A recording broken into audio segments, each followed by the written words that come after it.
Hi guys, you're listening to Ebird Online, and here I am with part 2 of my review for 90 Day Fiance Before the 90 Days, Season 3, Episode 4, Love is a Battlefield. And in this part I'm going to discuss Benjamin and Akinyi, Caesar and the ghost that is Maria, and not forgetting Darcey and Tom. I've been hearing lots and lots of stories online about Caesar and Maria, so I'm going to bring you a little bit of extra gossip on their relationship as well. Thank you guys for everybody that has subscribed to my channel, and if you haven't yet, what are you doing? Just press that red button and don't forget to like the video. So first up, we're going to discuss Benjamin and Akini. So we see Benjamin playing with his cute son Grayson, and he tells him that he's going to Africa. I don't necessarily find this couple the most interesting, but I do love the relationship between Benjamin and his son sounds shocked that his father dares to go away on holiday without him, but Benjamin reassures him that he'll be back soon, and that was a really nice scene actually. His brother and sister come to take him to the airport, and really the apple don't fall far from the tree. His brother is a slightly bigger and slightly less interesting version of Benjamin, and his siblings both question him on the whys and wherefores of his relationship with Akini, and unsurprisingly Benjamin's still worrying about this bride price. Remember what I said last review? Time is the key. If Kenya are going to outlaw it, all you've got to do is wait until they do so. His sister doesn't seem to be the brightest spot, and she thinks that Kenya will be pretty much the same as America. So I guess if you live in an area with goats wandering around the street, kids playing with tires, and people walking for miles and miles with bottles of fresh water, then yeah, I guess they're exactly the same. Then we go back to Akini, and she's telling her sister that she assumes all white people have money. One quick look out the window tells me that ain't the case, Akini. Get with the program. And even though Benjamin isn't really poor, he is still living paycheck to paycheck. And then Benjamin boards his 30-hour flight.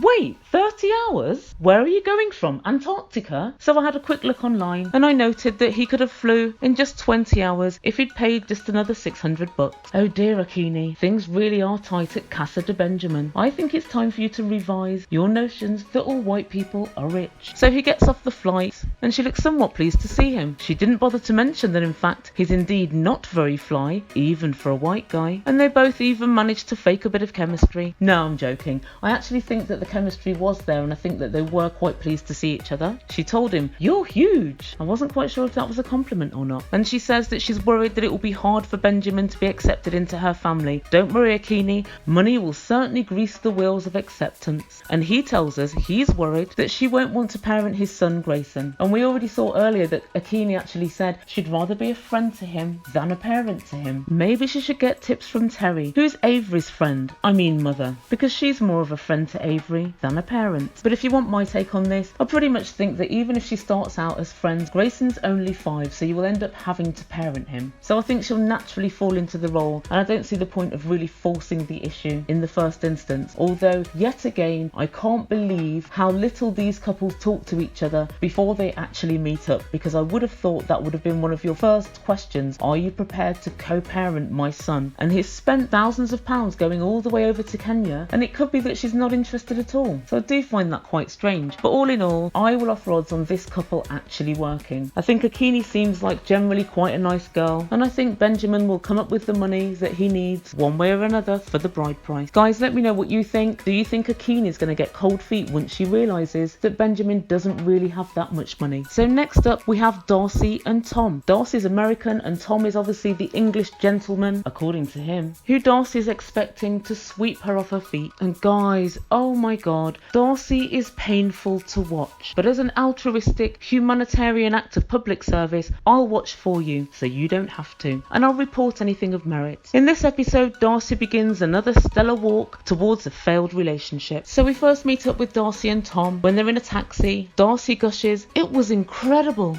The moment our eyes met, I just knew." You knew what, Darcey? That you both simultaneously catfished each other, not just with your photos, but with your deeds.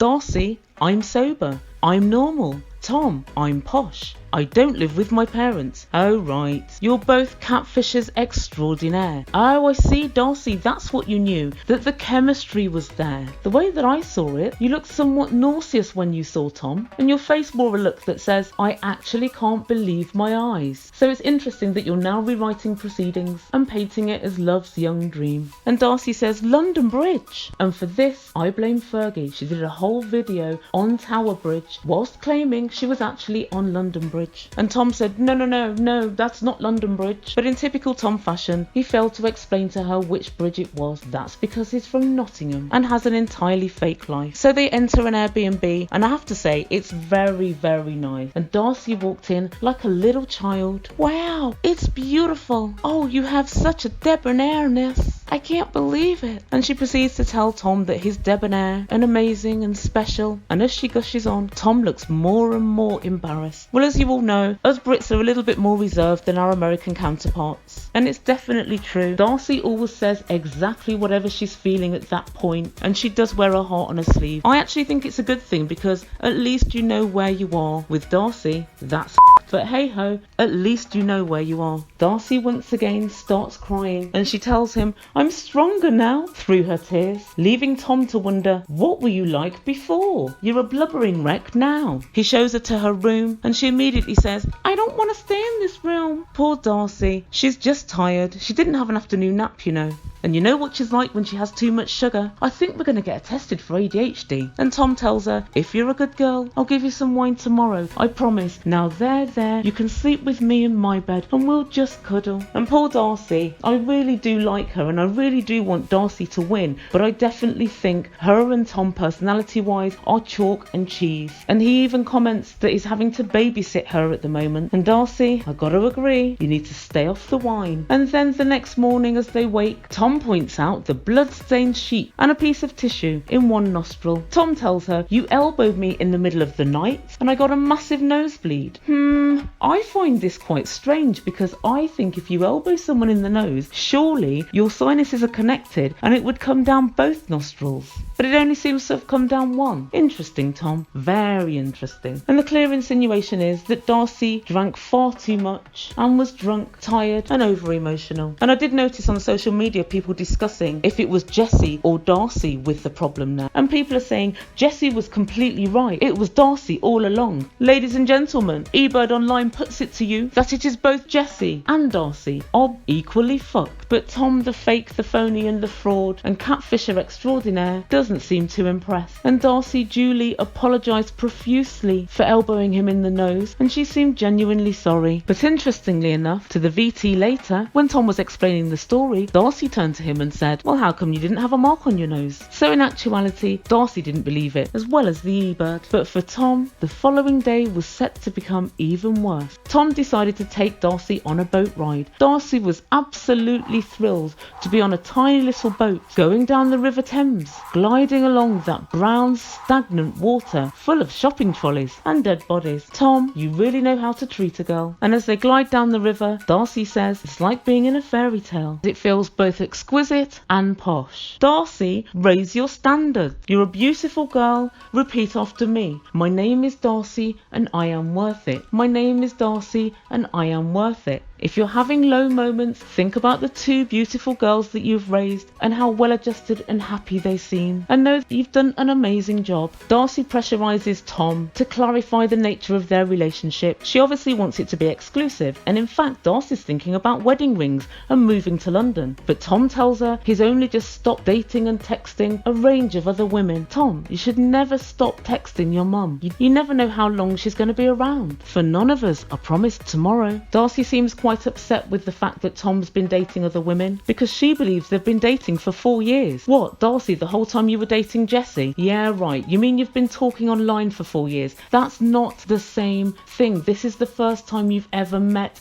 Slow your roll. Tom, I'm with you for once on this. Slowly does it. So that's about it for Tom and Darcey. And as Tom put it, he thought there'd be fun and laughter, and really all there's been so far is pressure and crying. But I think there is a culture clash. I think Americans have got a tendency to put it all out there, to say what they want, to say what they feel, and if it's not the right thing, keep it moving. And we Brits, we keep it all bottled up. But then I guess if someone's never going to uncork that bottle, is that such a bad plan? I've got a big feeling that Darcey is going to force Tom into first realising he has feelings, feelings, and then into analysing what those feelings are. And once that little bag of issues is opened, Tom, you're going to be in for one crazy ride, and I'm here for it. And last but not least, we have Caesar and Maria. So we first see Caesar in his kitchen, and it's clearly a kitchen from the 1970s, and he's heating up some ramen noodles. He's too poor to even mix them with vegetables. He tells us he hasn't paid the rent, he hasn't paid any bills, he's been pinching pennies. Pinching pennies? Maybe you and Maria have got something in common after all. And then he casually tells us that it was Maria's mum's birthday, and that's why she couldn't make it last week. Caesar, I told you last week that Maria is a fucking fraudster. Maybe you forgot. He's been texting her for the last 2 days because in 2 days' time he's due to go to Cancun in Mexico, and he said he's trying to stay positive because Maria hasn't contacted him for 2 days. And we see him texting her and there's no response. And then the producer asks him a few questions such as, how do you stay positive? And he said, I have hope. The producer asked him, where does this excitement come from? And Caesar said, it comes from hope. And poor Caesar, everything about him seems dilapidated and just generally unfortunate, and he's carrying luggage that looked like it came from his grandmother's basement. Remember how the presenter in Cheaters used to talk, and he used to say, your wife's been in there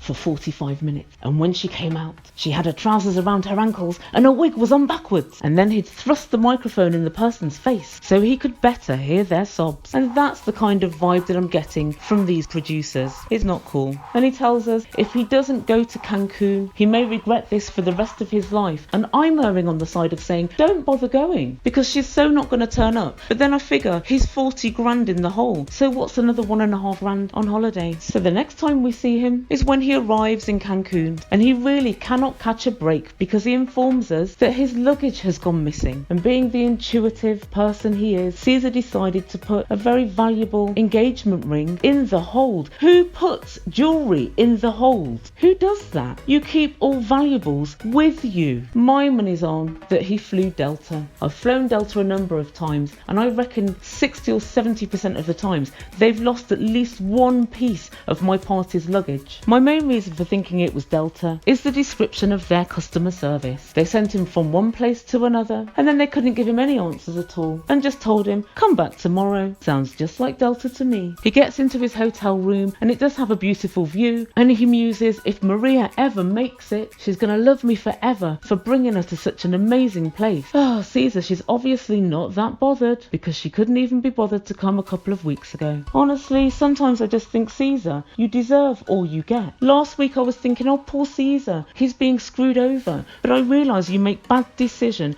after bad decision. But Caesar, ever the optimist, tells us, I know Maria's not going to miss her flight. I know she's not. Caesar, I know she's not too. She doesn't bloody exist. However, I have some news on Caesar, and it turns out that Caesar is very possibly faking this whole relationship just to get a bit of fame and just to kick off his acting career. So what evidence do we have to support this? Caesar's Instagram page shows no signs of Maria. Pretty strange. And one of his customers at the nail salon said that they used to be dating, but they called it quits quite some time ago, before the start of this season. Apparently Caesar hasn't sent Maria $40,000. The amount he's sent her is way less. I did wonder, where's he got $40,000 from in 5 years on a nail tech salary? And we haven't seen anything of Maria except for a couple of pictures. And then finally, Caesar was trying to launch a career in show business, and he had a profile on Explore Talent, which has now been taken down, but it shows him with a few promo shots and saying that he's looking for acting work. And as you see here, Caesar Mac has an acting stroke modelling profile. At 5'9", I find it difficult to believe that he's going to do any modelling, and lots of people want to try and get famous, so this story's still in the balance, but something's definitely off about it. Guys, tell me what you think. Let me know if you think Caesar's story could possibly be true. Also let me know if you think Darcey is her own worst enemy. And the main thing I want to know is, how did Tom get that nosebleed? Discuss with me down below. I do read every single comment, and if you haven't done so yet, please don't forget to subscribe to my channel. This is part 2. Stay tuned for part 3, in which I'm going to discuss Timothy from North Carolina and Jennifer, who's from Colombia, and our favourites Avery and Omar. You've been listening to Ebird Online. Ciao for now.